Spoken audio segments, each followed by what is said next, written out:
Iraqi civilians killed in an American bombing raid on what U.S. officials insist was a military bunker. It was a legitimate target, and it was struck. This is NBC Nightly News with Tom Brokaw. Tonight, America at war. Good evening. The Iraqis claim it was a civilian air raid shelter. American military officials say they have evidence it was an important Iraqi military bunker. Whatever it was, a lot of Iraqi civilians are dead tonight as a result of the bombing attack on the facility in a residential area of western Baghdad. We begin with news of the attack. Jeremy Bowen of the BBC reports now for NBC News. This evening, according to rescue workers, hundreds of bodies still lie in the shelter. They say that more than 200 have been recovered. A large crowd had gathered by the time we were taken there this morning. Everyone I spoke to told the same story. They said that the shelter was used by women, children, and old men. Some bystanders said more than 1,000 of them had gone in the night before. The crowd outside seemed deeply shocked by what had happened. People told us that the British and the Americans were savages, animals, and criminals. This man said that 11 of his family were in the shelter. Another asked if this was the way to fight for Kuwait. Outside the entrance, about 8 corpses had been loaded onto a lorry. Men who said they'd left their families there the night before waited. I don't know why do they hit children and already why I lose my wife and my children. It's not fair. Nobody says something. Stop this massacre. They should not. I can't say anything more. We went inside. Civil defense workers were trying to force themselves in through the heat and smoke. Some of them brought out a body. They were already exhausted, and their job, taking out bodies and searching desperately for survivors, had scarcely started. On the roof, there was a large hole where the projectile had smashed into the building.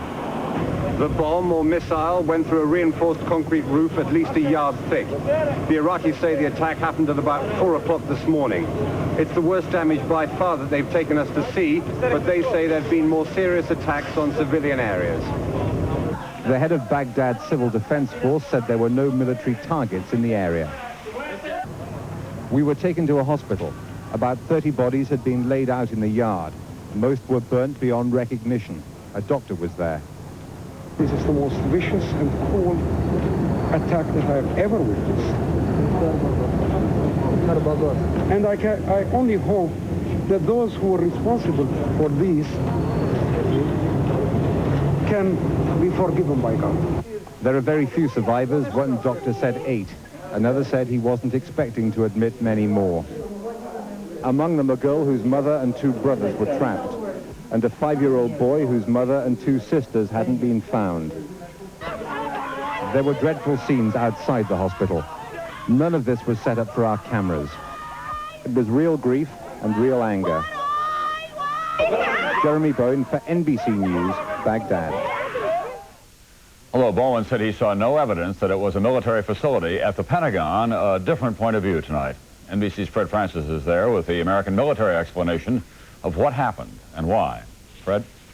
Tom, Pentagon officials claim they have intercepted detailed military conversations from the Baghdad bunker to commanders in Kuwait. And they have detailed pictures which prove the building was used by senior officers. But this is what the Pentagon released to defend its targeting. A drawing which shows the so-called Iraqi communications bunker on the southwest edge of the city, surrounded by civilian homes, a school, and a mosque. Saddam Hussein, who lives in this city, has seen the results of a very strategic and surgical bombing campaign directed against that military infrastructure. He had to know that we knew that this was a military facility. And why he would put innocent civilians in this facility troubles me greatly, and it's something that, quite frankly, just mystifies us. Because of the civilian neighborhood, one stealth fighter dropped 2 laser-guided 2,000-pound bombs at 4:30 in the morning. The building had been covered with 15 feet of steel-reinforced concrete. It had a camouflage roof, and its radios, deep in the basement, were protected from the electromagnetic pulse, or EMP, of a nuclear blast. You don't EMP harden a bomb shelter ever. It's a very expensive thing to do. We do that with a lot of the communications that we have, and it costs a whole lot of money, and the only possible reason on earth to EMP harden something is to protect military communications. The first bomb punched a hole in the roof. The second followed to explode deep inside.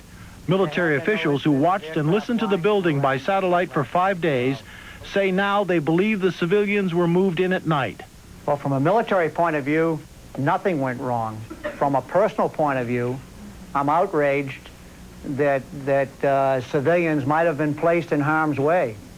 And I blame the Iraqi government and the Iraqi leadership for that. Tom, military leaders say they will not change their strategy. Even if Iraqi civilians are used as shields, they say they will bomb any facility from which Iraqi leaders talk to troops in Kuwait. Tom?